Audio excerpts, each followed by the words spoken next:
This is cancer. It started in my hip, went to my spleen, eventually my heart, my neck, and a tumor in my head. I was 7. This is chemotherapy.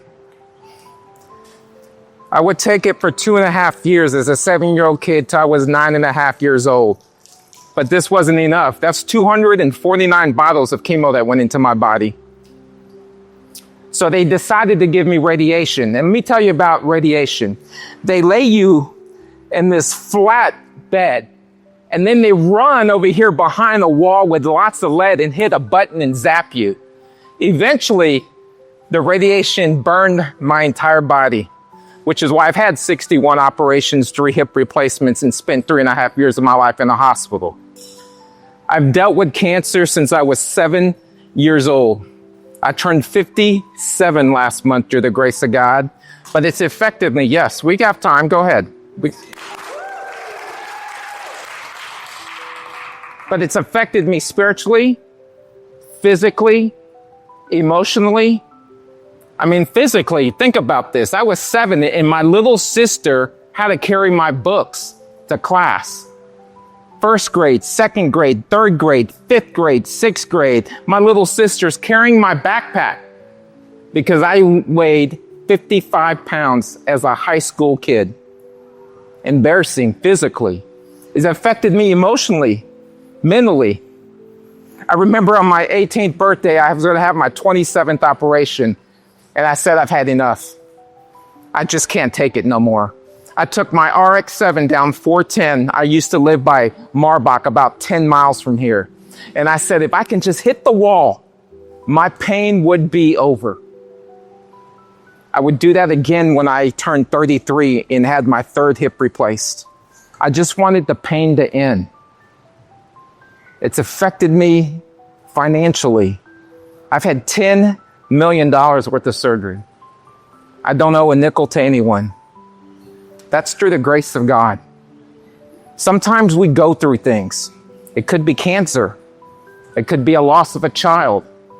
Yesterday, I spent time, 2 days ago, I spent time with a 13-year-old boy that's got 4 months to live. They stopped the treatment. I got treatment. I got it and got it and got it and got it. His treatment ended. His tumor spread so much that now we're just going to have epic days. We had a Star Wars party for him. I'm going to hook him up at K1. He wants to do golf carts. So when I woke up this morning in pain, because I don't wake up on an alarm clock, I wake up to pain in my body. That's how I wake up every morning. I realize this. He brings the rain. He brings the sunshine. He brings the light. He brings the darkness. But in all things, I praise God. My heart's been broken in a million pieces, but I never lose faith, because even in those dark moments when I wanted to take my car and end it and had really dark thoughts, I always had someone around me that lifted me up. So I learned really quick to surround myself with good people. So I don't know what you're going through. Maybe it's 50 years of long suffering. That's a gift. I didn't think it was till I was able to raise $5 million and take care of 3,500 families through the Furry Kid. Started as a dream. They were going to amputate my leg. My right leg is twice as big as my left leg. You can't tell because these pants are custom, but it actually used to be even bigger. Then Michael Jackson's doctor was so fascinated by my story. He says, why is this kid alive? Like literally every weekend he's scheduled to die. They would call my parents and say, hey, bring the spiritual leader in, your priest, your pastor, whoever. Manny will not wake up Monday morning. 57 years later, I guess they were wrong. God had a different plan. So I was getting so many infections that Michael Jackson's doctor said, I want to see if I can save his leg, but if you guys got to fly him to Los Angeles. So my dad spent 23 years in the service. They flew me to Los Angeles. I walk out of the airport and I see a red Ferrari. You got to understand, I was poor. I was born in a ghetto in Spain. We couldn't even play in the playground. There was too many needles on the ground. So I see this car and I asked the guy, I said, sir, can I take a picture of your car? He goes, man, you have a smile on your face like you ate a banana sideways. I wish I had time to give you a ride. 30 years later, when I started the Ferrari Kid, putting kids in cars and getting shopping spree with bodyguard service and you name it, over the top red carpet events, I would never have known that started because the way someone made me feel. So all this suffering has led to 3,500 families and plus 300 kids a year that I get to serve. So sometimes my dark moment that I don't understand, it's actually God's incredible moment that uses me as a vessel as he uses you as a vessel through adversity. So I don't know what you're going through.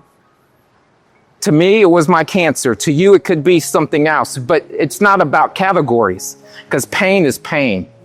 Whether it's a loss of a child, a loss of a job, a loss of a spouse, those are the four majors. Pain is pain. So today,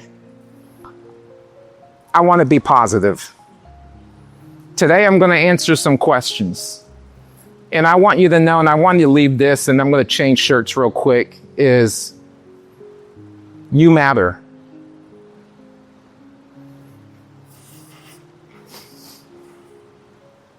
I didn't think I mattered. I thought I was alone.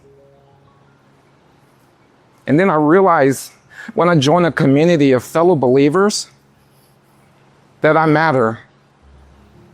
I matter to God. You matter to God. Your work matters to God.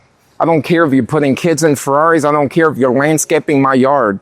I don't care if you're putting electrical poles in the backyard. I don't care if you're in the mortgage business, real estate business. You are serving God's people. And you matter.